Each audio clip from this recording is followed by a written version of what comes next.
My name is Peter Gonzalez. I'm currently a fifth grade teacher at La Paloma Academy on the south side of Tucson, Arizona.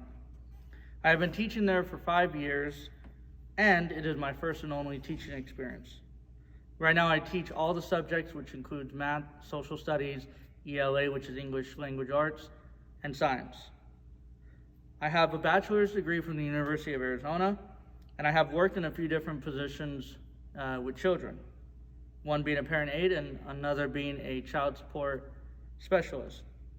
The purpose of this video is going to be an insight as to how I deal with communication inside the classroom with adult learners and how I handle conflict which might arise. There will be research-proven methods and tried methods that I have used and like to use. Some of the strategies, the first strategy would be communicating clearly. The first strategy we're going to be using is communicating clearly. So Waldrick, he has a quote that says, "This includes strategically, clearly, and logically organizing material, communicating expectations, explaining concepts, giving examples and feedback, asking questions, and responding to students' inquiries." If we are giving the students a clear guide as to our expectations and how to best succeed, and this is how we do it. Students do not choose to do the work we give them just to fail. Students will be happier if we help them become better at what we are asking them to do. The second thing in order to help community be built in a classroom are icebreakers. Icebreakers always break the ice as well as tension in the room.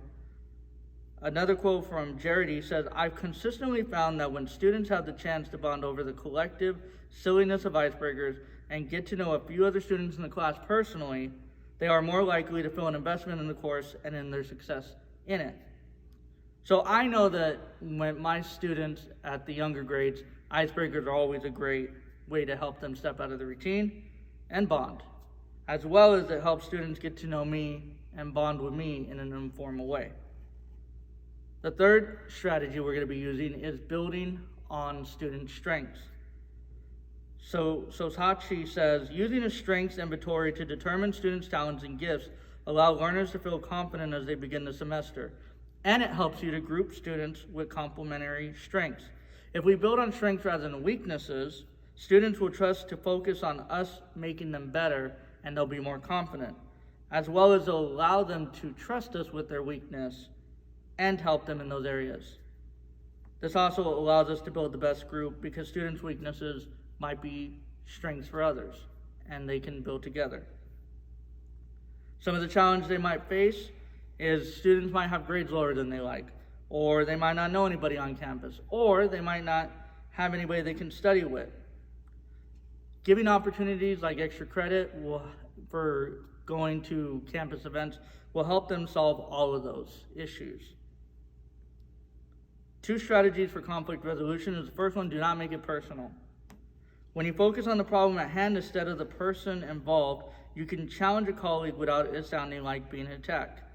Asking probing questions and challenging assumptions, for example, and using language such as, "Have you thought about X or Y?" can go a long way toward shifting the conversation from attack to a calmer exploration of an issue. This comes from Dylan.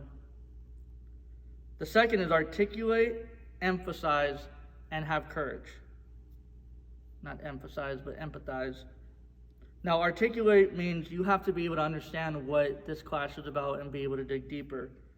To empathize, you have to be able to know what your colleague is going through and see their side, as well as have courage. You need to have an honest conversation.